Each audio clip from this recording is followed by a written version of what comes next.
I haven't made a controversial Geometry Dash video in a little bit, so let's get into it. Perfect. Yes, excellent.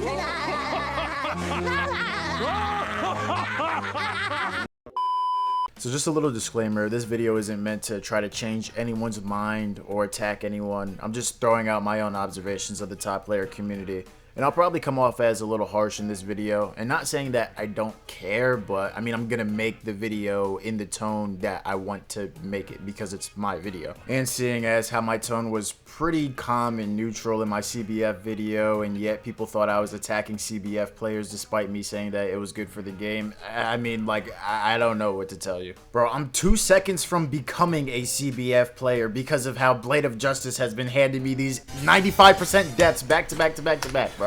I'm tired of this shit. So again, I'm not trying to put pressure on anyone in the community or singling anybody out. I don't need y'all in the comments to post shit like this.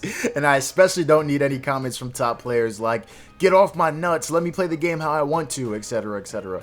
If you are a top player and feel some sort of way after watching this video, good. But it's really not that deep. People can play the game in the way they want to and at the pace that they want to. Again, I'm just throwing out my observations as a fan of the skill ceiling and skill progression of top level play in Geometry Dash. Without any further ado, let's start off with Zoink, a prolific top player many consider to be the GOAT of Geometry Dash and the best player by a landslide. I'll admit, he's had a crazier run than any other top player in the community. That means a crazier run than Riot, Blast, CFB, Sunix, and let's be real, even Nswish. Even if Space UK never hacked and actually had the skill that he posed, I think Zoink would still have had a better run than him. He's literally been the #1 player for over 3 years, been voted #1 classic player in the Geometry Dash community for 2 years in a row, and probably 3 by the end of this year. He's verified 4 top 1s back to back to back to back. He cleared the entire main list at one point,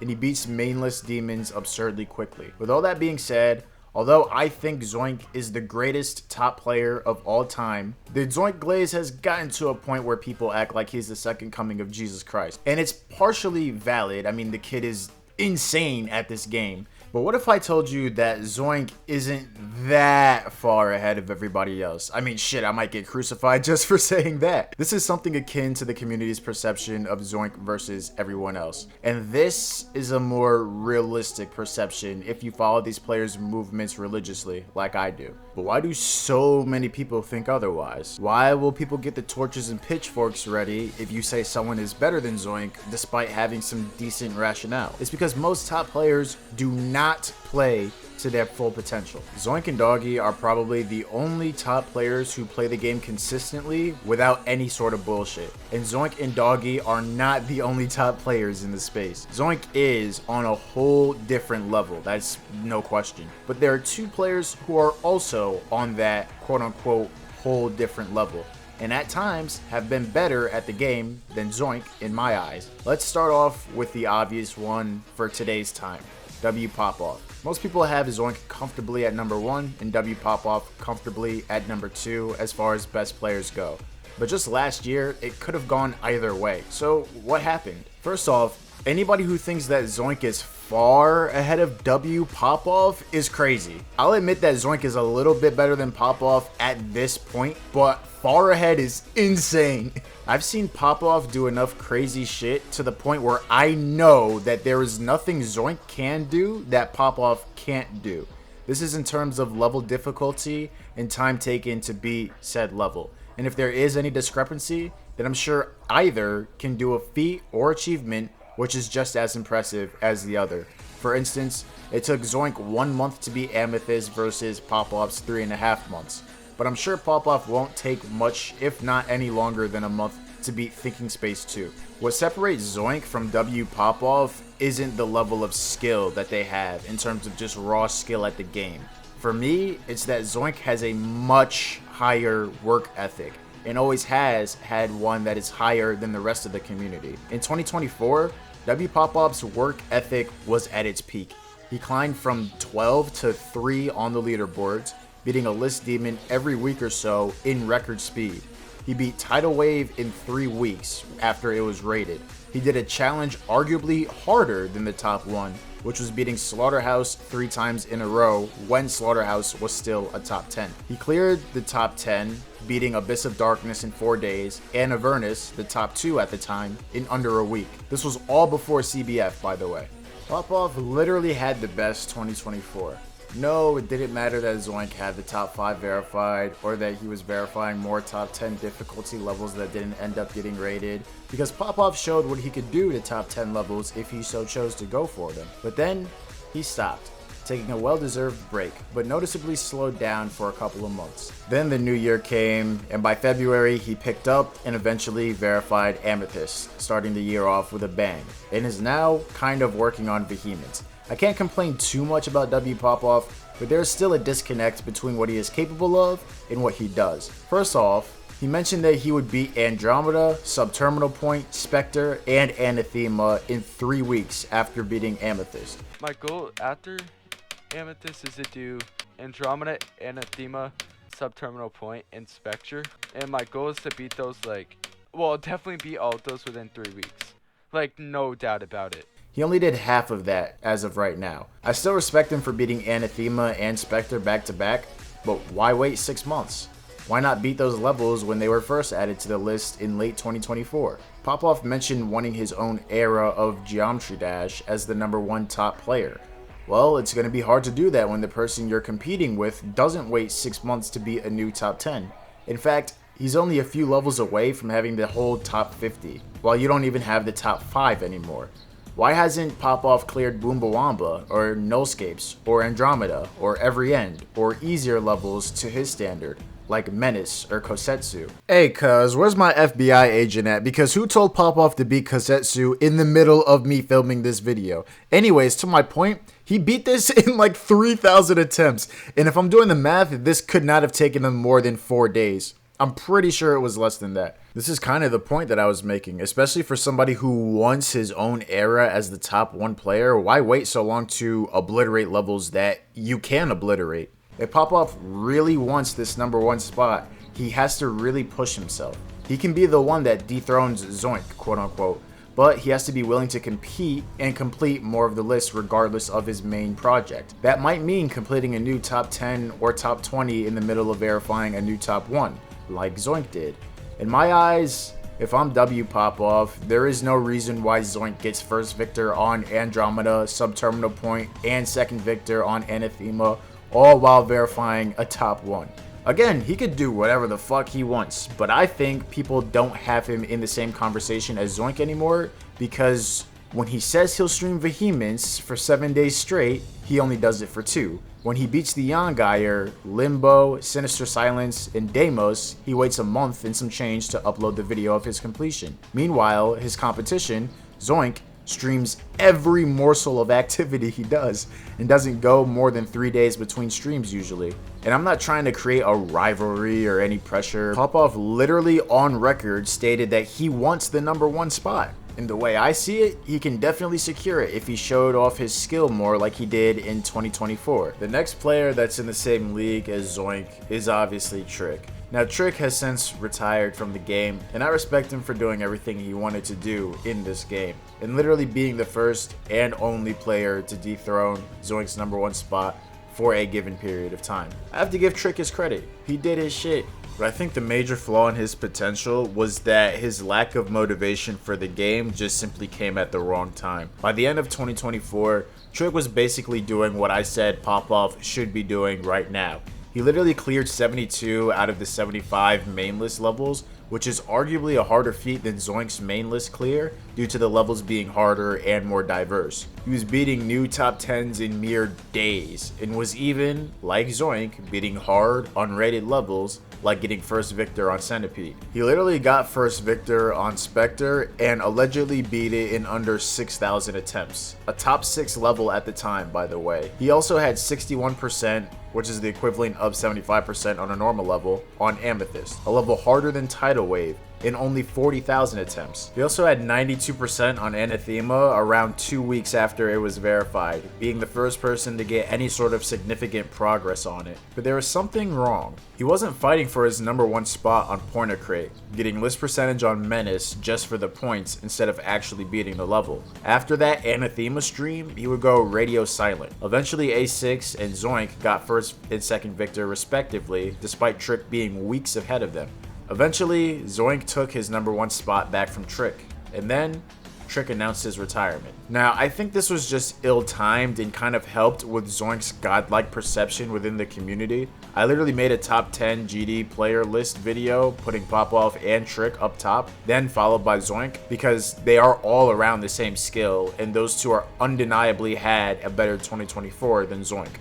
But you can read my comment section right now and you can see the backlash I got. And I know it's because Zoink is everyone's GOAT and GOATs must be protected at all times, but people acted like I had no good argument for that ranking. This man Trick literally almost cleared the main list in 2024. Literally took the #1 spot from Zoink, who is the greatest top 1 player, was almost done verifying a new top 1, but Zoink had the top 5 verified.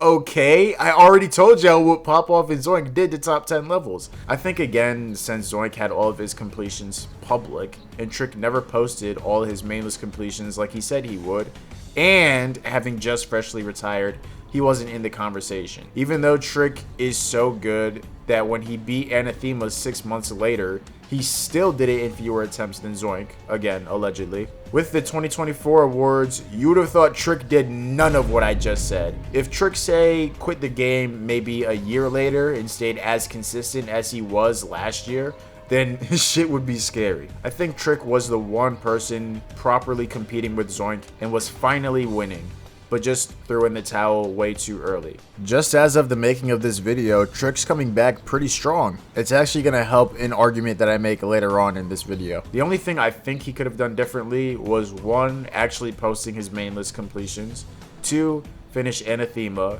cause really took a 6-month break to do what would have been 3 more days of work max, and 3, maybe finish Amethyst. That would have been a cool note to end your career off of, giving the game a new top 1 and dethroning your previous hardest achievement. But like I said, it is what it is. Trick did his thing, and he still very much is one of the most skilled players in the game. Now don't worry, this video is not all about Zoink. I just think the only 2 players who can actually fuck with Zoink has some flaws, which makes the public perception of Zoink greater than what it actually is. And not to say that Zoink isn't an incredible player, because he obviously is. And again, maybe it's not the intention of top players to challenge the perception of Zoink's greatness. Again, play the damn game how you want to play it. I'm just saying things which I notice. Getting more to the point I made about this video not being all about challenging Zoink, I think there are 2 players right now who are the future of this game. They aren't as good as Popoff or Zoink, but have the potential to take over when they start to slow down. Those 2 players are Nethermind and Servax. I think Nethermind and Servax, Nethermind being the slightly better of the 2, are suffering from the same problem that I mentioned earlier. Let's take a look at Nethermind for instance. Now he's obviously underrated.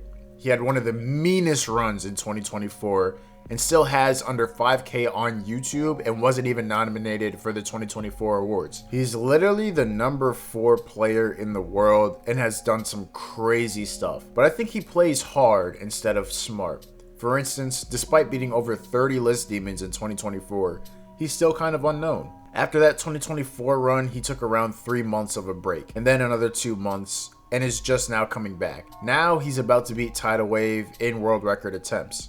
But what is one thing you notice about Nethermind? He has never beaten a current top 1. He has never been the first victor of a level. I mean, if you want to count Eyes in the Water, maybe. And he's never verified anything. No less a top 10 or top 1. These are things that usually get a player noticed. Now, I can't knock his work ethic. I think his breaks were well deserved, but I think he needs to start playing a bit smarter in order for more people to recognize how insane of a player he is. For instance, he definitely had the skill to get first victor in some of the levels that I named prior, such as Subterminal Point, Andromeda, etc, etc. He was also nominated by Popoff to beat Amethyst. I think that would be an arduous task, but I think it's something that he can pull off for sure. Or Thinking Space 2. This is literally the kind of caliber of player we're talking about. But he doesn't really get recognized because whenever he does go for a top 1, it's right after it becomes dethroned. Hence the case with Acheron. He was working on it when it was top 1, but he beat it right when it became top 2. Same thing with Tidal Wave. Then there's Servax, who doesn't have this problem. He beat Tidal Wave as a top 1 and has a decent following. He is well known in the Russian/Ukrainian GD community and is their best player in my opinion. But what the hell has he been doing since he beat Tidal Wave? Like, am I missing something? Like, did he say he was taking a break? Or like, again, am I missing something? What is happening? Speaking of breaks, can we check on Light? Like, what happened to him, bro? He was one of the most promising players out of the Russian Geometry Dash community and just up and left out of nowhere after beating Avernus. Then we have Tiago. I also have to respect Tiago. He's been doing this shit for a long time. But then again, there are some things I wish he did differently. He did beat Tidal Wave, but kind of through third Victor. He had 73% back in the summer of 2024. Then he took a very long break and then came back to it. And then took another long break. And then he finally beat it after Servax when the level was no longer top 1. But hey, at least he finished it. During 2024, after he beat Tunnel of Despair, he claimed that he was going to beat Abyss of Darkness. And then he claimed that he was going to beat Spectre. He has done neither to this day. But then verifies Andromeda, which I'm sure was more mentally taxing than either of the former. Then starts Bubawamba, potentially going for first Victor. But nope. I guess not right now. Now he's verifying Sweeping Demon 2. But whatever happened to Banshee? Again, I don't think Tiago has a bad work ethic. I just think it's inconsistent. But he may just have different goals or plays strictly what he enjoys. But I do think he drops and picks up levels irregularly. And as someone who doesn't stream that often, it leaves us as his followers confused at times. Not seeing anything from him for a couple of weeks to months, just to see that he's picked up a completely new level than the one that we were hyped to see him complete in the first place. Mizuki came onto the scene after beating Acheron, and then showed his high level of skill by straight list grinding. The same day Popoff beat Tidal Wave, Mizuki got 45% on it, which was the most progress out of any other person who didn't already beat the level at the time. To this day, he still has not beaten Tidal Wave. To be fair, he did say that he's putting it off, but he made like 2 false comebacks. After his 2024 run, Mizuki uploaded his completion of Avernus, the top 3 demon at the time, and then had good progress on Anathema. He then got 99% on Anathema, which was 4 months ago, and still has not finished the level. Recently he's made progress on every end, with his opinion probably having the ability to shake up the entire list, which is exciting. But we have no word on any updates. Mizuki is a player who inconsistently posts his progress consistently. He has periods of time where he posts cool stuff and then leaves with no word. And then there's Denny. Cuz was in the middle of beating Tidal Wave when it was top 1. It made decent progress and then stopped and hasn't posted a video on his channel in over a year. To be fair, he personally told me why he stopped and hasn't uploaded, but I'm sure his 40,000 subscribers want to know what's up. I could list off a bunch more top players, but let's look at the game in general. It's coming up on a whole year since Nullscapes has been verified by Zoink, and no one has beaten it. It might not be the most enjoyable level for all I know, but let's take someone like Popoff, who took only a week to beat Anathema, verified a whole new top 1, and again, wants to have his own era, yet has not done any progress on a top 5 level. And it's not just Popoff. I could list 10 players off the top of my head who can beat Nullscapes within a reasonable time frame, yet no one has beaten it. Even those who have progress on it have just dropped it and don't seem interested in picking it back up anytime soon. It's really looking like this random player with literally 100 subscribers is going to beat the level before any top player will. Boombawamba also has no victors, despite it literally being a new top 3 level. Thus far, Tiago has the most progress on the level, but we've already gone over him. He put that shit down like 3 months ago. And I get it. It looks like a whole different kind of experience that's very gimmicky. Which brings me to my final points. Where's the passion?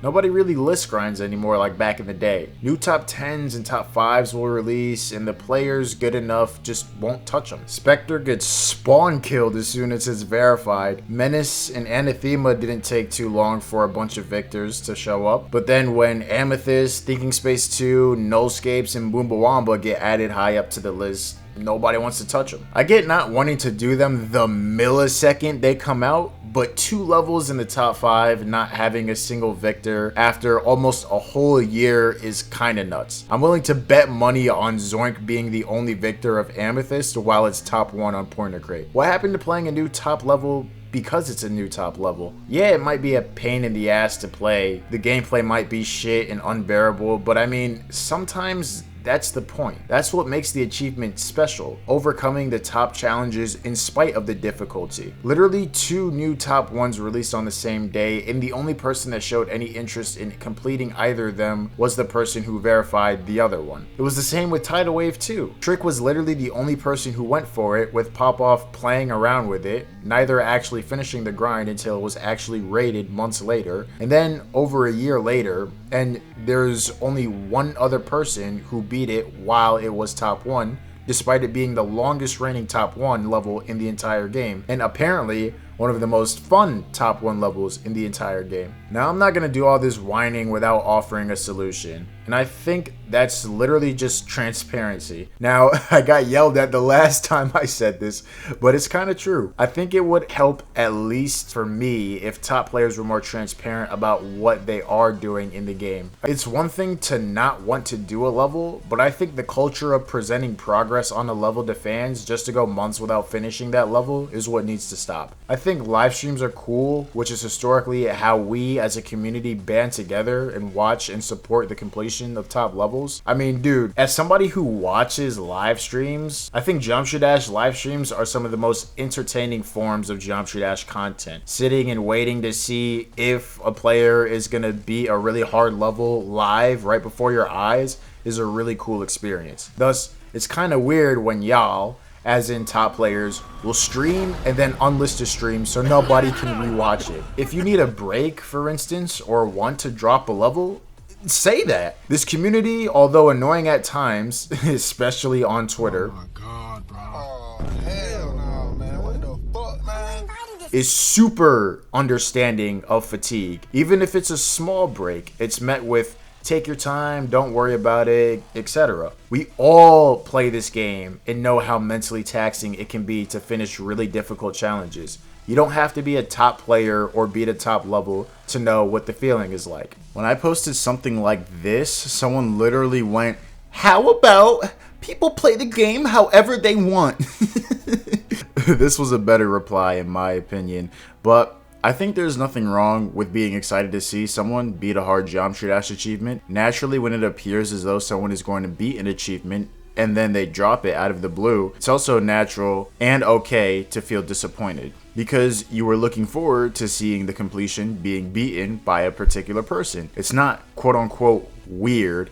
It's part of watching top players play this game. I think it's fine to either push top players to be more transparent with their activity and or push them to beat certain levels in which they are capable of beating. That's what comes with amassing a following or a fan base. I also think it's just as okay for a top player to do what they want in the game and or drop a level if they feel like it. But we can't read each other's minds. We don't know if you have a lack of motivation or are experiencing stress or mental health problems and need to take a break. Maybe it's not even that deep and you just don't want to play the level.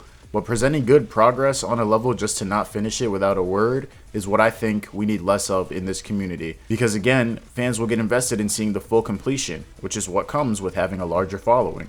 But I can't be the only one who sees someone make progress on a level and then go like this when they go months without a word on what that progress has amounted to. Finally, go for some more top levels. Stop letting Zoink get first victor on everything. I get some experiences are shitty as fuck, but letting multiple top 5s go a year unbeaten when there's so much talent out there is again kind of nuts. The last thing I want to mention is that it would be different if someone is about to retire, how Trick was, or quit the game after a fail like Mifui, or had an injury like Wolves, but these people will literally sit and not post or stream for months and will be playing Geometry Dash the whole time in the background. Mizuki being the best example of this. Like, bro, you could beat and post a legacy extreme or something like that in 2 hours if you wanted to. I do think that the top levels in the game should be beaten, but it's also nice to see people go for easier extremes or mix up their content. It's easy to forget, even for myself, that you don't have to do something mind-breaking back to back to back. Laser is a good example of this, as someone who went from beating mainless demons in top levels, and then he did a bunch of easier and legacy extremes. Let's take a look at other top players, like Z-Levy and Each Shark. These are both top players on Pornocrate, but look at their consistency with their posting and their completions. What do you notice about their completions? They mix up the difficulty of the levels in which they play. Maybe top players can do more of this to debrief from playing all of these hard levels. Maybe that would create some more motivation to play top levels. But I don't know. That's just a theory. Overall, I want to see top players push themselves and use their top level of skill more often. There were 2 new top 1s verified in the same day. 2 levels in the top 5 that are unbeaten. What's good? Last year, half of the top 10 was verified by 1 person. The last 3 rated top 1s up until May were all verified by 1 person, which happened in almost a 3-year span. Let's put that talent to good use, everybody. If you enjoyed or if you agree, let me know down in the comments section down below. If you didn't, also let me know. That's completely fine. Let's keep it civil down there, though. And I'm interested to hear your guys' take on this. That's just my opinion. Again, people can play however they want to play, but it would be interesting if we, again, put more talent into good use. But anyways, enjoy the rest of your day, and I'll catch you guys in another video. I'm just at a point, like, with this game where I'm not really, like, scared at all of anything. Like, shit takes time, but it's not, like, scary, bro.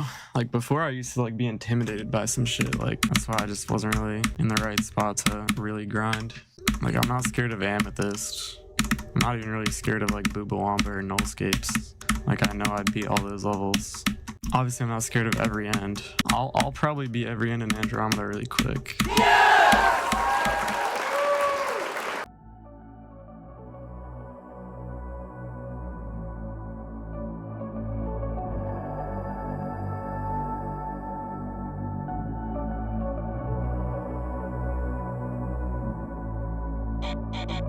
Pinky ring, we're about to be